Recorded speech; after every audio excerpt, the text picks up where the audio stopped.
Madam Speaker, I'd like to claim my time at this time. The gentleman is recognized from Colorado for 5 minutes. Thank you, Madam Speaker. Madam Speaker, an article came across my desk earlier today which I believe needs and deserves the attention of this House. It is entitled Two Michelles, Two Americas, and Shame versus Pride. It was written by Michelle Malkin. She writes, like Michelle Obama, I am a woman of color. Like Michelle Obama, I am working mother of 2 young children. Like Michelle Obama, I am a member of the 13th generation of Americans born since the founding of our great nation. Unlike Michelle Obama, I can't keep track of the number of times I've been proud, really proud of my country since I was born and privileged to live in it.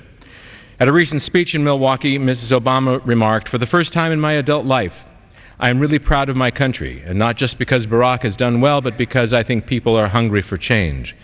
Ms. Obama's statement was met with warm applause from those who also apparently are devoid of pride in their country during their adult lifetimes. Or maybe it was just a Pavlovian response to the word change.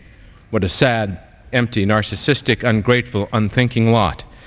I'm just 7 years younger than Ms. Obama.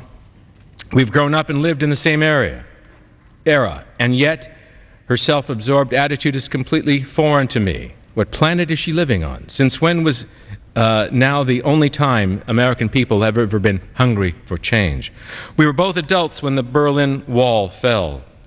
That was an earth-shattering change. We lived through 2 decades worth of peaceful, if contentious, election cycles under the rule of law, which have brought about change and upheaval, both good and bad.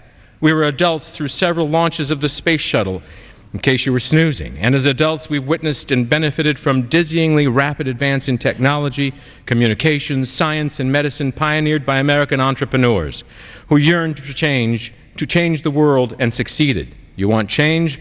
Go ask the patients whose lives have been improved and extended by American pharmaceutical companies that have flourished under the best economic system in the world.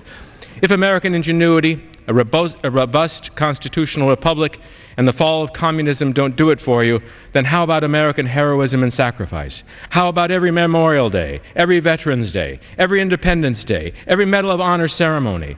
Has she never attended a welcome home ceremony for the troops? For me, there's a thrill of the Blue Angels roaring over the cloudless skies, and there's the somber awe felt amid the hallowed waters that surround the sunken USS Arizona and Pearl Harbor Memorial.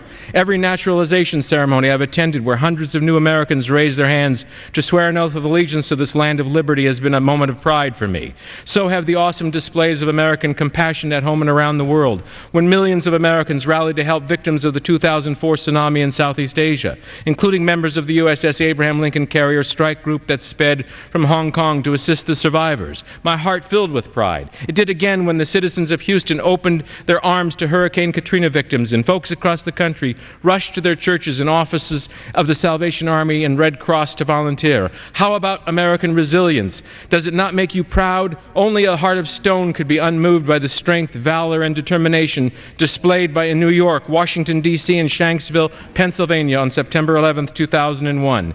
I believe it was Michael Kinsley who quipped that a gaffe is when a politician tells the truth. In this case, it's what happens when an elite Democrat politician's wife said what a significant portion of her party's base really believes to be true. America is more a source of shame than pride.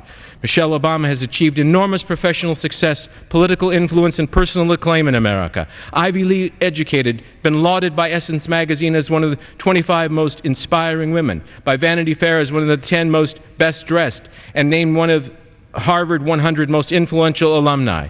She has an amazingly blessed life, but you wouldn't know it from her campaign rhetoric or her griping about her and her husband's student loans. For years, we've heard liberals get offended by any challenge to their patriotism, and so they are again aggrieved and rising to explain away Ms. Obama's remarks. Lady Michelle and her defenders protest too much. Madam Speaker, I am proud of America for many reasons, not the least of which is because it helped shape the character of Michelle Malkin. Thank you, and I relinquish the balance of my time.